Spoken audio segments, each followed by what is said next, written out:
അത് ഇടതുപക്ഷമാണ്. അച്ഛൻ ഇങ്ങനെ കത്തിക്കയറുന്നത് ഏതെങ്കിലും സഭാവേദിയിലാണെന്ന് തെറ്റിദ്ധരിക്കരുത്. നിയമസഭാ തെരഞ്ഞെടുപ്പിന് മുൻപ് പിണറായി വിജയൻ നയിച്ച നവകേരള മാർച്ച് പത്തനംതിട്ടയിലെത്തിയപ്പോൾ പാർട്ടി വേദിയിലെ മുഖ്യപ്രഭാഷകരിലൊരാൾ ഈ പുരോഹിതനായിരുന്നു.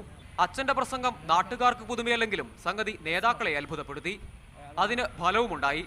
ഇടതു സർക്കാർ അധികാരത്തിലെത്തി 3 മാസം തികയുന്നതിന് മുൻപ് അച്ഛനെ തേടി സർക്കാർ പദവിയെത്തി.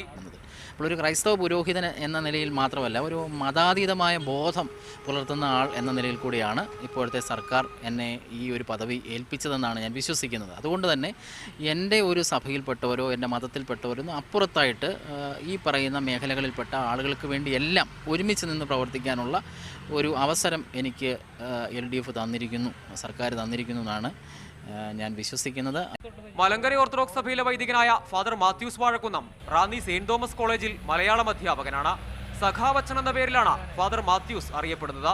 പാർട്ടി വേദികളിൽ സജീവമാകുന്നതിലും പദവികൾ സ്വീകരിക്കുന്നതിലും സഭയ്ക്കുള്ളിൽ എതിർപ്പുകളുണ്ടെങ്കിലും ഇടതു രാഷ്ട്രീയമാണ് തന്റെ വഴിയെന്ന് അച്ഛൻ ഉറപ്പിച്ചു പറയുന്നു.